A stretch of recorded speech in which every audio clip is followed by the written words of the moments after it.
ini ya. Semua bisa ya, yang goreng ya.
Bukit Tidar Malang. Lho. Jam pinten berangkat? Mboten. Putrane kan niku iki. Ten pondok. Kula berangkat yang Indonesia.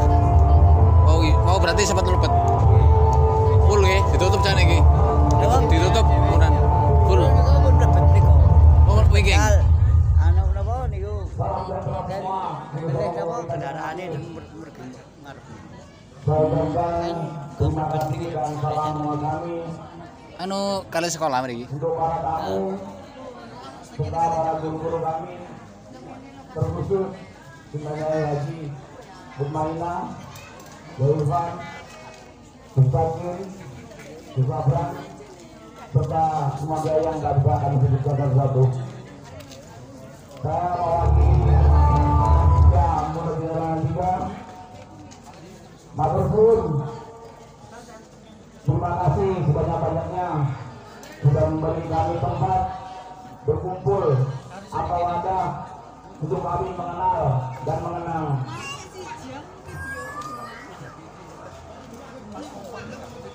Mengenal kami bisa sedikit demi sedikit mengenal kami Nabi Muhammad SAW. Allahumma Muhammad. Dan juga mengenang yang dulunya kami hanya bisa mengenang mereka, tapi Betul ketinggal. ini Tutupan pelembungan. kami mendapat wadah untuk berkumpul, bukan hanya sekedar mengenang, tapi bersama Jaler nopo estri juga beli. mendoakan jaler. teman-teman yang mendahului kami dengan tema Teman istri ini kok. kawan-kawan jalanan. Oh anu mriki jaler tok khusus. Mohon maaf jika kami berbeda dalam menyajikan acara, namun kami percaya dengan berbedanya kami, penyelenggaraan kami ini akan dilirik oleh Nabi Muhammad SAW. Ya ini sinten Pak, ya ini. Dan terima kasih Ini ya. kepada semua pihak yang membantu pelajaran Oh, kantor khusus ini, baik secara tenaga Sing ngasuh sinten Gus sinten? maupun Sing ngasuh sinten Gus sinten? khusus. Sing sakniki ngantosi Gus sinten? Gus Takin. Gus Takin. Semoga jerih payah jenengan semua dibalas oleh Allah dan keberkahan rumah tangga yang selalu dijaga oleh Allah Subhanahu wa taala. Amin. Niki wau berarti mulai jam Gue nembe. lebih dugi cak sabrangi. Nggih.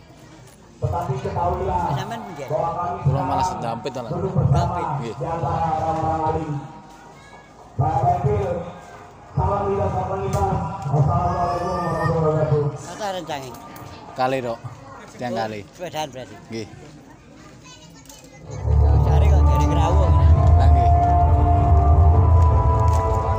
Sing dugi sabrang nggih. Sing dugi sabrang mawon nggih. Oke, ini.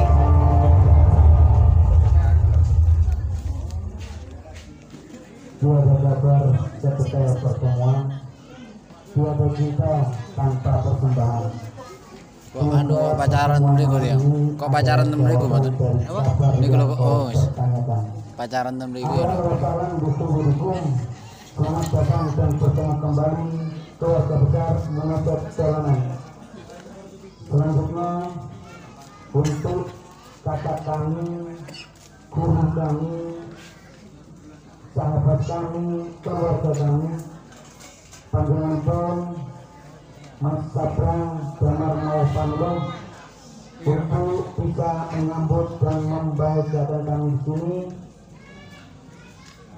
Waktu dan tempat kami persilahkan. Nah niki sabrang nggih.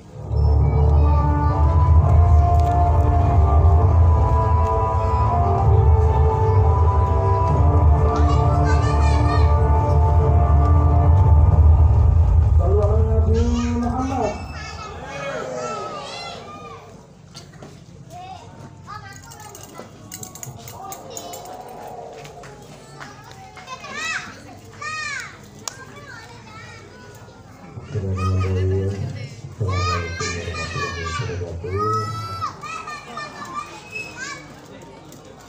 Semoga dulur semua dalam keadaan sehat, Yugane mbanun nggih. dalam keadaan waras, lupa pulang sebentar.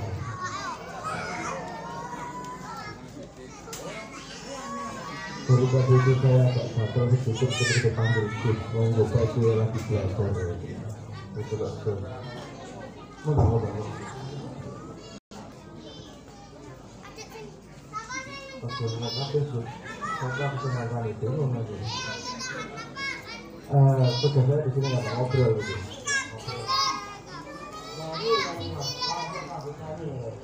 Salah pun awalnya ya.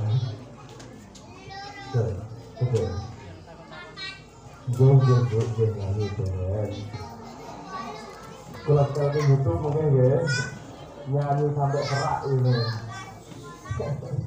Alhamdulillah mungkin nyanyi karena memang lagu itu juga banyak ngomong tentang cinta dan ini tadi ngomong cinta kepada Kanjeng Nabi. Alhamdulillah cinta memang menyenangkan. Walaupun di sini tentu juga masih banyak penderita cacat tuna cinta.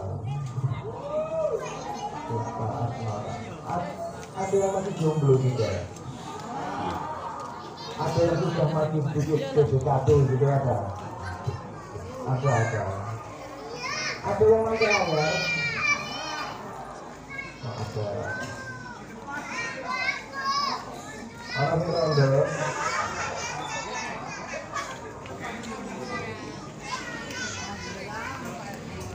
Cinta kepada Kanjeng Nabi adalah sesuatu yang sering kita obrolkan, kita omongkan.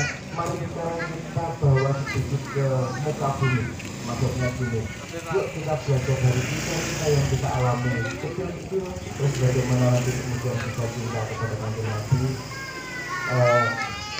Sebelum saya mulai, terus ini perlu datangnya berapa lama dan dia terusannya.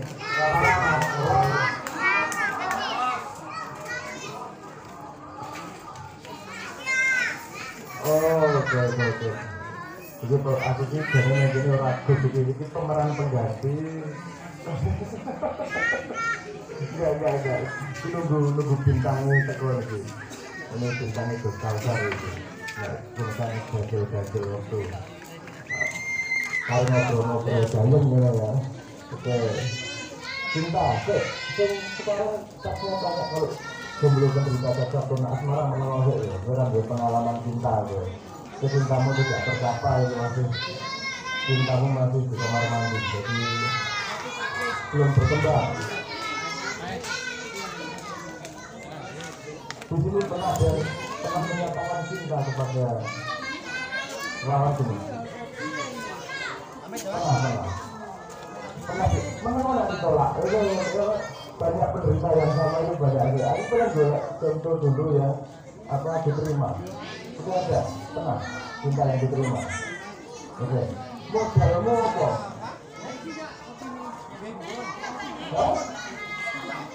Model makeup. Makeup, oke. Ada yang kita nembak langsung diterima. Ada yang mencoba sampai 14 kali baru diterima. Nah, kalau 16 dia nunggu gelapnya kalau mertua ya. Manusia itu tempatnya gelap, kalau mertua itu gelap suatu saat gelap gelap. Jadi nak nembak yang lagi itu bukan mencari cinta, mencari kilap. Itu dia lagi. Sekarang saya tanya, gimana cara membuktikan cintamu kepada pasangan? Wah, apa? Seneng ya. Jangan kemudian tapi apa ini? Sekarang saya tanya sama wanita yang cewek yang korban, kalau pasanganmu ngomong tiap hari tiap pagi, aku cinta padamu dia, kenapa? Bahagia. Untuk sebulan ini bahagia ya. Justru rasa-rasanya itu, cangkemmu. Betul ya? Kalau yang diulang-ulang terus lama-lama nggak ada rasanya. Pasti lama-lama butuh menikah. Cinta itu bukan milik, cinta itu butuh bukti buat.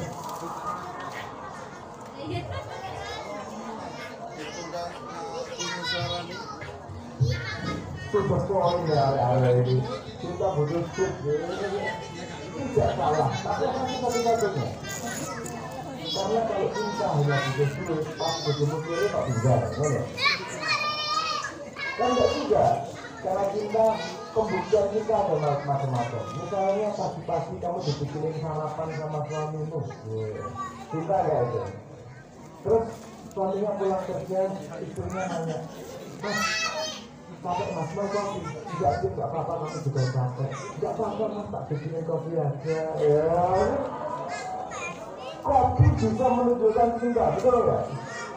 Jadi cinta itu tidak hanya di mulut tapi juga butuh di bukti kopi, butuh di bukti. Nah, Gimana cara membuktikannya? Cara paling sederhana membuktikannya dengan effort itu gimana?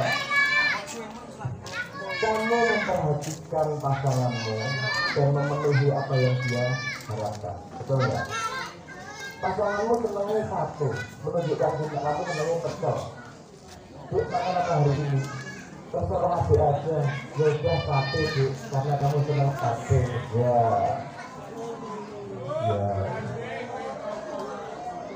paham saya ya.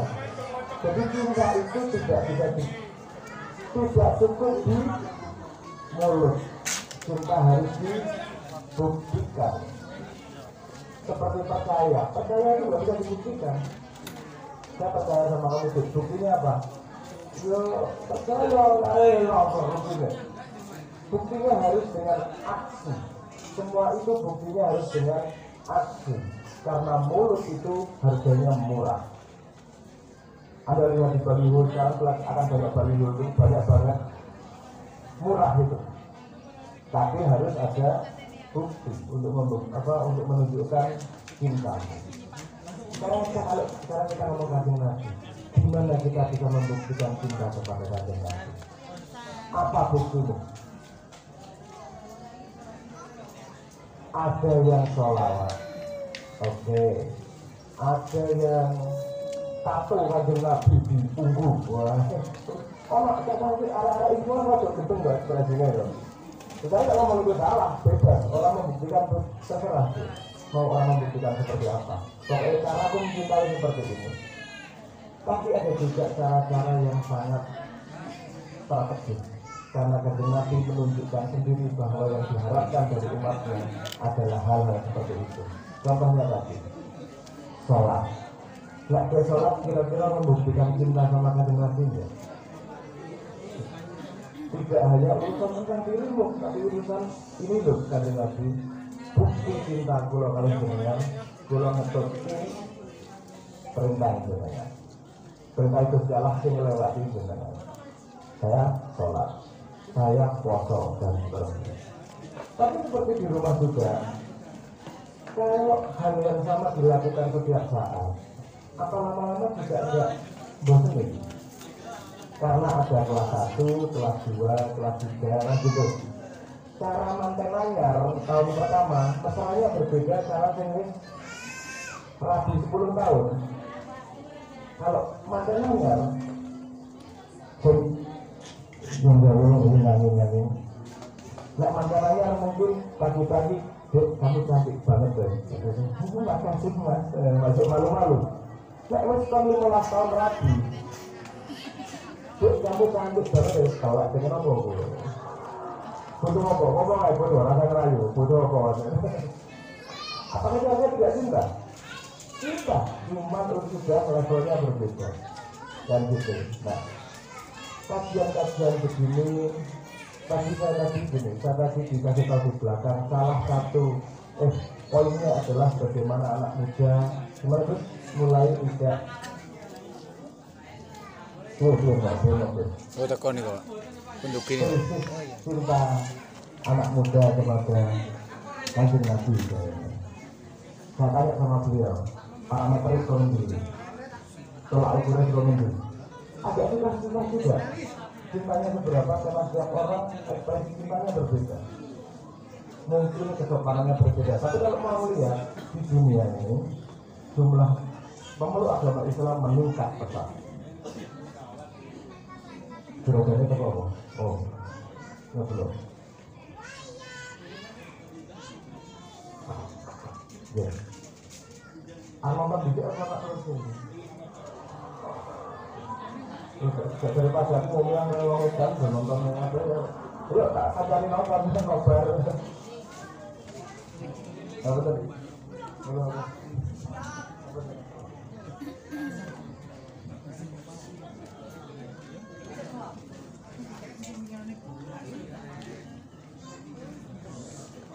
Aku tak tahu ini kalau tukang sate tadi. Kita lanjut. Tadi apa? Cinta wongku, cinta yang harus naik kelas. Kalau anak kuliahan, anak SMP, itu butuh wangi ya untuk menunjukkan cintanya dan seterusnya. Tapi ketika dewasa, cintanya harus berkembang dan harus lebih dewasa. Kanjeng Nabi nyuruh Anda sholat. Itu cinta yang harus dilakukan awal-awal dulu. Sholat, puasa, ibadah, oke lakukan. Tapi kita hidup masa gitu. Perlu meningkat enggak? Perlu naik kelas enggak? Sebenarnya perlu naik kelas. Iya aku tak nih kayaknya. Nah tadi saya pengen menyampaikan Anu, saya pengen sampean balik rono, menyampaikan pada anak muda. Oh iya wes, kok gampang kok. Kok kelihatannya sekarang tidak. Niki putra nih. Menurut saya enggak gitu. Menurut saya semua orang punya prosesnya itu. Dan kebetulan anak muda sekarang itu punya sumber informasi yang berbeda dengan generasi sebelumnya. Kalau generasi sebelumnya itu bisa nonton kiai, belajar dari kiai yang dekat dari datanya. Kalau sekarang bisa belajar dari siapa aja. Belajar dari YouTube juga. Walaupun tidak semua kiai menyampaikan hal yang sama dan perlu ada kritis cara berpikir untuk tentang kebenaran informasi tersebut. Tapi saya ingin menunjukkan bahwa dunia internet ini menunjukkan bahwa informasi sangat mudah didapatkan. Anak-anak bisa belajar sendiri dengan cara yang jauh lebih cepat. Ada baca satu buku untuk mencari informasi itu orang dilahir di mana, itu bisa lama. Anda tanya saya di sini, tengah menit selesai. Betul ya? Nah makanya anak-anak sekarang ini informasinya sangat banyak. Saya nggak ngomong itu buruk atau baik. Informasi terkata Gus Dur pemahaman saya. Orang semakin pintar itu semakin moderat. Orang semakin pandai itu semakin moderat. Karena pengetahuannya semakin banyak.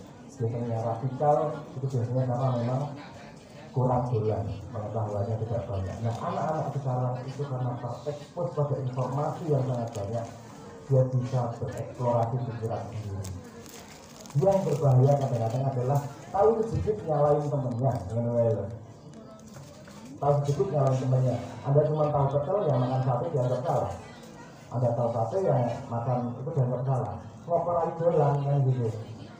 Kalau idolan kemudian Anda tahu mana yang paling baik, mana yang sesuai dengan Anda, bukan mana yang paling baik. Karena yang baik buat Anda belum tentu baik buat orang lain. Jadi kan kalau Gusti Allah itu personal, tinggal Gusti Allah. Jadi hubungan Anda dengan Tuhan, bahwa tata caranya belajar dengan kiai, dengan kanjeng Nabi itu tata cara yang paling efektif. Tapi kalau sambungan sama Gusti Allah itu yang bikin dengan Gusti Allah kan gitu. Nah tapi balik lagi di ekspresi cinta berkembang. Awalnya kan dia ekstrim, sholat ya sholat, puasa ya puasa. Kita berkembang sedikit. Kenapa sih disuruh sholat? Bisa nggak kita sholat tidak hanya 5 waktu sehari, tapi sholat sebagai jalan kehidupan? Karena pemahaman saya Islam adalah jalan, bukan syariat. Paham nggak maksud saya? Bukan kamu anggota Islam, tapi kamu adalah jalan hidup dalam diri Anda. Ini kok kita tuh mentalitinya fans-club semua ini. Kebanyakan milih pemimpin fans-club, milih partai fans-club, milih apa fans-club. Itu apa? Kita agak sulit-sulit di situ. Nah, Islam kan jalan hidup untuk Anda, bukan Anda bagian dari klub apa kan gitu. Sama itu ya. Ini kalau lebih dalam argumentasinya ada yang disebut sebagai organized religion, agama yang diorganisir. Itu di ayat Quran ada sendiri yang membahas tentang itu, bahwa Tuhan tidak begitu setuju dan produk hati-hati itu dengan organized religion. Oke, tapi saya ingin lanjut. Gimana kita bisa sholat sehari-hari tanpa 5 waktu? Kita tarik cari sholat. Tadi saya melihat beliau berdiri di situ dengan ceramahnya, walaupun tidak ada yang apa menghargai kita. Saya melihat itu sebagai sholat. Tapi dari sisi mana kan gitu? Ketika ada sholat 5 waktu, mari kita sedang. Kira-kira apa saja yang bisa dipelajari? Pasti ada ribuan ilmu yang disediakan Tuhan dari sholat 5 waktu. Pun kita ambil sedikit-sedikit ya. Mungkin saya melihat sesuatu, Anda melihat sesuatu, saya hanya akan mencoba membagi apa yang saya lihat. Yang saya lihat dari sholat, ilmu yang sangat penting dan berguna setiap saat adalah mengajarkan cinta untuk selalu sadar kepada posisi. Ketika sholat, posisi Anda adalah hamba, menghadap kepada Tuhan, kepada master, kepada raja, terserah bukannya apa, kepada yang lebih tinggi, intinya kan gitu. Tapi ada sadar posisi, sehingga ada kusuk beneran, posisi saya hamba. Diingatkan 5 hari sekali posisi hamba. Oke. Kalau lagi pas nggak sholat kusuk, Anda ingat posisinya enggak? Kalau di jalan naik motor, Anda ingat nggak posisi Anda naik motor? Kadang-kadang ada orang yang nggak tahu naik motor. Dia naik motor tapi di tengah. Masuk di belakang merapikan mobil hanya nunggunya dia kutukan. Nah, apa naik motor naik sepeda harusnya dia tidak tahu posisi. Anda ketika di rumah jadi apa? Posisinya beda nggak sama ketika di sekolah menjadi murid? Beda ya? Beda nggak sama di lingkungan kerja ketika menjadi karyawan? Beda nggak ketika ada memimpin sebuah organisasi OSIS di sekolah misalnya? Beda ya, walaupun sama-sama di sekolah ya. Nah, saya ingin mengatakan bahwa Islam sudah mengajari kita untuk punya modal sukses di dunia apapun. Karena orang yang paling mudah sukses adalah orang yang sadar posisinya setiap saat. Karena ketika dia sadar posisi, dia sadar tanggung jawabnya, dan dia sadar resiko apa yang dia lakukan. Ini saja kita menyadari setiap saat, oh tanggung jawab ini posisi saya di sini. Makanya tadi saya agak jatuh, saya berusaha sholat tadi. Ketika celuk gus aku masuk akal, celuk gus aku kecantengku bosok ekonomi celuk gus. Saya malah mengotori nama gus ini nanti kalau saya jadi gus. Saya itu mending rasa gus aku suwe malah tetap aku. Karena memang posisi saya tidak pantas untuk dijadikan contoh ilmu dalam ilmu agama. Saya itu orang jalan. Satu orang jalanan, saya mencari ilmu dari apa yang saya alami, apa yang saya baca, siapapun yang saya dengar, yang bisa saya lakukan, saya membagi, saya tidak bisa menceramai atau menunjukkan jalan yang benar. Saya membagi yang saya jalani, nggak salah jadi oke, nggak benar jadi oke, jadi oke, langsung nabi, nggak penting. Nah, itu satu hal saja, sholat mengajarkan kita sadar posisi. Kalau Anda ditolak sadar posisi, belajar beneran nggak? Pasti belajar beneran ya. Kalau Anda sadar, oh posisi saya sebagai murid, kenapa saya duduk di sini? Karena saya harus menuntut ilmu. Kalau Anda di rumah sadar sebagai bapak, mungkin nggak ngisuh-ngisuh di rumah.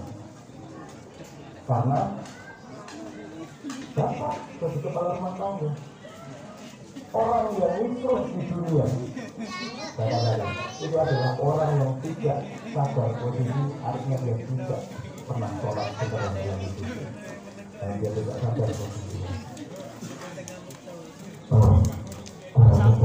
Mau suara itu nggak dengar kan? Mau itu orang berburu malah. Aku berpesan dulu, sadar posisi, suara orang enak berburu. Saya jangan banyak-banyak ya, karena itu ilmunya luar biasa banyak. Kanjeng Nabi itu dengan satu ayatnya, dengan satu perintah saja, ilmunya luar biasa banyak. Sadar posisi itu berhubungan dengan dunia modern, berhubungan dengan dunia yang Anda alami sekarang. Jadi sholat itu adalah, karena bagi saya itu tidak setuju sama departemen agama. Aku orang lawan departemen agama, maksud saya sebagai konsep. Agama itu bukan departemen, agama itu meliputi semuanya. Ngurusi hukum, orang agama, ngurusi ekonomi, orang agama. Jadi menurut agama itu hadir dimanapun kalau manusianya menghadirkan. Mari kita mencintai Kanjeng Nabi dengan menghadirkan perintahnya dalam kehidupan sehari-hari. Soalnya dia sadar posisi. Dan saya sadar karena posisi saya sebagai penyanyi, saya tidak akan menyanyikan sebuah lagu. Saya nuntut sana, saya tidak sadar posisi. Enak-enak kacangku posisi karena aku nyumbang lagi posisimu sudah tepuk tangan. Kita di sini menggali ilmu. Saya tidak lebih pandai, saya tidak lebih soleh dari dengan semua. Kita bagi ilmu, kita diskusi setelah ini, karena saya tidak bisa ceramah. monggo yang mau bertanya, yang mau menyampaikan, mau menyalahkan saya dan seterusnya. Lagunya apa? Hah? Kok ngomongin itu banyak orang?